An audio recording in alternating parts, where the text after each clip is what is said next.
I believe in an America where the separation of church and state is absolute, where no Catholic prelate would tell the president, should he be Catholic, how to act, and no Protestant minister would tell his parishioners for whom to vote, where no church or church school is granted any public funds or political preference, and where no man is denied public office merely because his religion differs from the president who might appoint him or the people who might elect him. I believe in an America that is officially neither Catholic, Protestant, nor Jewish, where no public official either requests or accepts instructions on public policy from the Pope, the National Council of Churches, or any other ecclesiastical source. Directly or indirectly, upon the general populace or the public acts of its officials, and where religious liberty is so indivisible that an act against one church is treated as an act against all. For while this year it may be a Catholic against whom the finger of suspicion is pointed, in other years it has been, and may someday be again, a Jew or a Quaker or a Unitarian or a Baptist. It was Virginia's harassment of Baptist preachers, religious freedom. Today I may be the victim, until the whole fabric of our harmonious society is ripped apart at a time of great national peril. Finally, I believe in an America where religious intolerance will someday end, where all men and all churches are treated as equals, where every man has the same right to attend or not to attend the church of his choice, where there is no Catholic vote, no anti-Catholic vote, no block voting of any kind, and where Catholics, Protestants, and Jews, at both the lay and the pastoral levels, which have so often marred their works in the past, that is the kind of America in which I believe, and it represents the kind of presidency in which I believe. A great office that must be neither humbled by making it the instrument of any religious group, nor tarnished by arbitrarily withholding its occupancy from the members of any one religious group. I believe in a president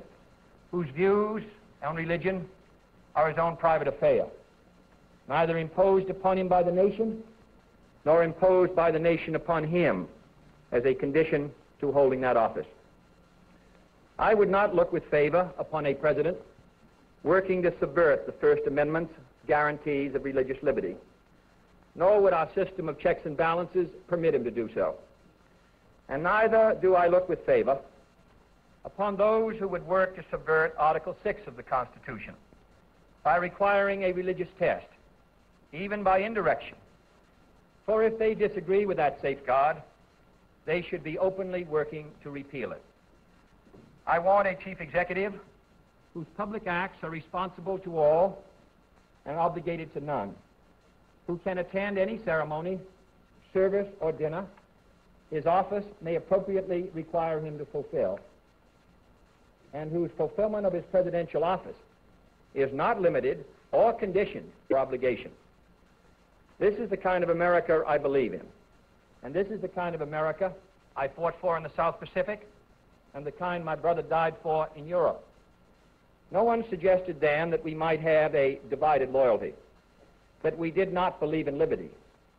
or that we belonged to a disloyal group that threatened, I quote, the freedoms for which our forefathers died. And in fact, this is the kind of America for which our forefathers did die, when they fled here to escape religious test oaths that denied office to members of less favored churches, when they fought for the Constitution, the Bill of Rights, the Virginia Statute of Religious Freedom, and when they fought at the shrine I visited today, the Alamo. For side by side with Bowie and Crockett died Fuentes and McCafferty and Bailey and Bedelio and Carey, but no one knows whether they were Catholics or not, for there was no religious test there.